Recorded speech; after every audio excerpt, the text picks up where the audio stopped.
네, 안녕하세요. 식스입니다. 둥지전쟁이 아시다시피 끝이 났습니다. 작품의 수명도 휴재로 인해서 끝이 날 것 같은 두려움이 있는 상황에서 약 2년 전이죠. 제가 둥지전쟁이 떡밥이라고 정리해서 올렸던 영상의 떡밥들은 과연 얼마나 해결이 되었을지, 안 풀린 것은 무엇인지 짚어보도록 하겠습니다. 첫 번째, 부의석 떡밥. 부의석 떡밥이 풀리려면 하진성이든 밤이든 누군가가 부의석 안으로 들어가야 한다고 했었는데, 결국 밤이 들어가게 되고 부의석 안에 있는 것의 정체는 트로이메라이가 숨겨야만 하는 치부인 리바이어던이었습니다. 다만 처음에는 자하드가 뭔가를 숨겨놓는 창고로 사용하고 있었다고 했었는데 그런 거 하나도 없고 리바이어던 말고는 없었다는 게 반전입니다. 두 번째, 십가조와 하진성과의 관계. 계속해서 블로그 설정도 그렇고 하진성의 존재에 대한 떡밥도 그렇고 하유린의 손자인 것도 그렇고 십가조와 연이 있다는 것을 들이대며 하진성과 로포비아 가주가 만났을 시 어떤 일이 일어날지에 대한 독자들의 기대감을 증폭시켰지만 작중 드러난 것은 거의 아무것도 없습니다. 하가문의 혈통인 것을 인정할 뿐 다른 십가문과 어떤 차이점이 있는지 모를 정도로 똑같이 미물 취급을 당했습니다. 세 번째, 유리공주로 문제가 되고 있는 하가문의 관계에 협상 재료로 자하드군이 사용할 가능성이 있다고 했는데 그런 건 개뿔. 전개가 되고 나니 하진성은 자유가 되었고 유리 쪽 사이드는 당연히 얘기가 이런 방거 없습니다. 자하드 허락 없이는 영영 못 나올 뻔했음에도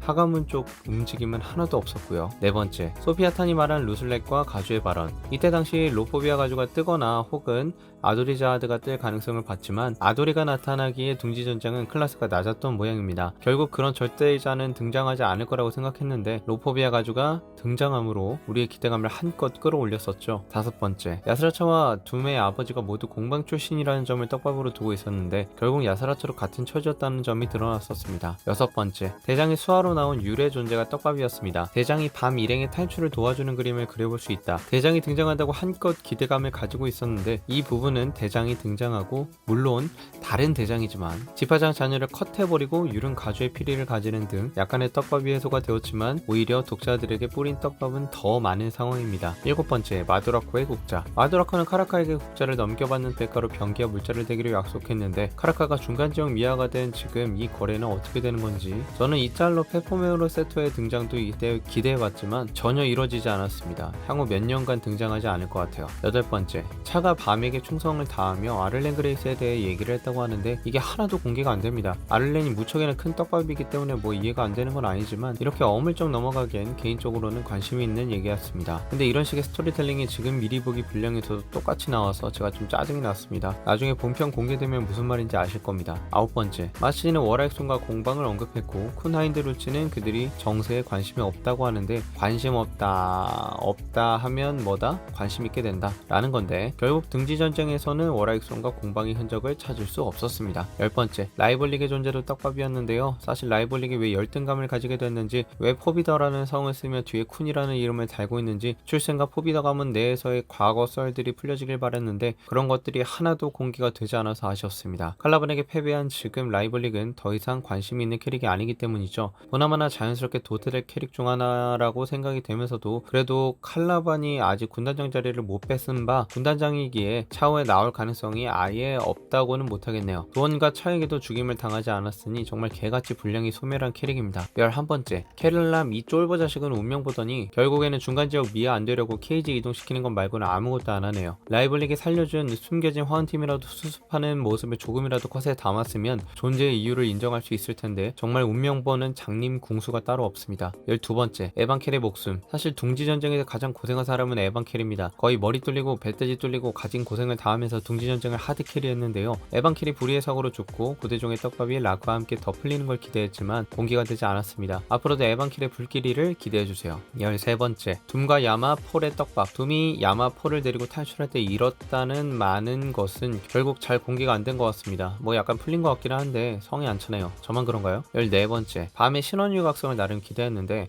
그냥 신수의 신원유를 담아서 밖에 발전을 안 했기 때문에 패스합니다. 발전하는 방법이 지옥열차 다시 들어가서 가디언 만나는 방법 말고는 답이 없네요. 15번째, 야마의 광견. 광견은 자신이 야스라차의 현혹에서 자유로웠던 일들을 보고했고 이때 의외의 인물이 나타나 도움을 주었다고도 했는데 일단 광견인 바라가브가 말한 것은 자신이 야스라차의 통제에서 자유로웠다는 점인데 야마가 야스라차에게 말한 사실은 자신의 통제를 벗어나 광기를 제어하는 광견이 하나 생겼다고 말합니다. 뭐가 연관인지 잘 모르겠네요. 나머지 의외의 인물로 등장한 것도 누군지 공개가 안 된 채 묻혀버렸죠. 이건 명백한 작가님의 실수로 보여집니다. 이 인물은 이제 다시 나오기에는 개연성이 부족해져 버렸죠. 이상 둥지전쟁의 떡밥은 얼마나 회수됐는지 알아봤습니다. 다시 돌아보니 전개가 분명히 풀어져야 할 부분인데도 안 풀어지고 넘어간 것들이 많았습니다. 휴재 기간 동안 작가님이 작품을 다시 잘 돌아보시고 밀린 떡밥들을 정리하고 가셨으면 하는 바람입니다. 재밌게 보셨다면 구독과 좋아요 부탁드립니다. 감사합니다.